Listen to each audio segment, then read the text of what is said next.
Ahora, en la Super 7, el comentario en 7 minutos de Guillermo Moreno.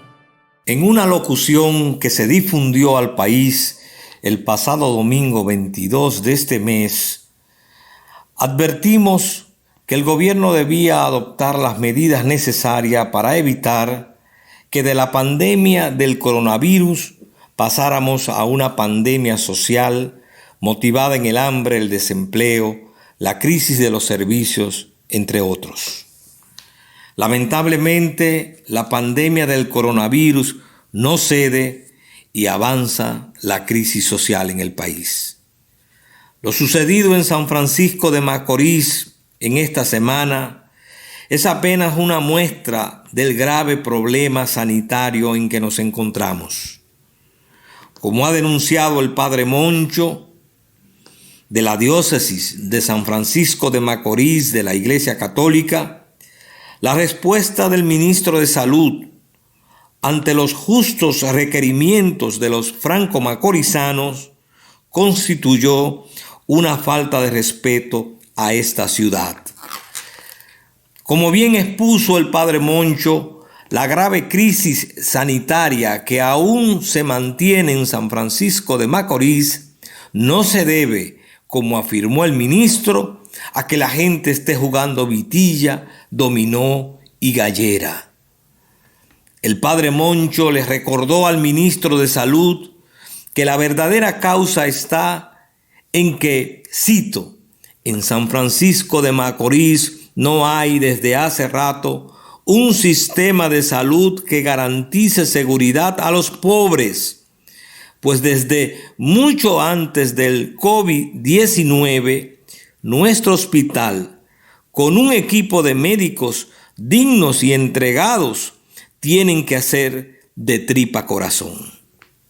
La verdad es que lo que está sucediendo en San Francisco de Macorís y en otras comunidades del país, en que la población se encuentra en un estado de indefensión y de desesperación, se debe a que por años los gobiernos han hecho una muy baja inversión en la salud pública. Y en el caso de esta pandemia, la situación se agrava por la ineficiencia del gobierno en disponer de los recursos materiales, en contratar el personal necesario, en proveer los equipos indispensables, en organizar los centros de atención rápida para el examen de los sospechosos de contagio y para la administración rápida de la prueba y de forma gratuita y sin privilegios, así como también la falta de instalación a tiempo de recintos adecuados y bien equipados para el aislamiento de los que se compruebe hayan contraído el coronavirus. Ahora comienza a verse también en diferentes lugares la desesperación de la gente por hambre o porque el gobierno no ha tomado las medidas para evitar el encarecimiento especulativo de los productos de primera necesidad. La próxima situación que estamos abocados a enfrentar, por tanto, es una pandemia social. Recordemos que de la población económicamente activa, el 57% es trabajador informal, muchos de los cuales deben salir a las calles a buscársela, pero con la disposición de mantenerse en sus casas, no pueden hacerlo.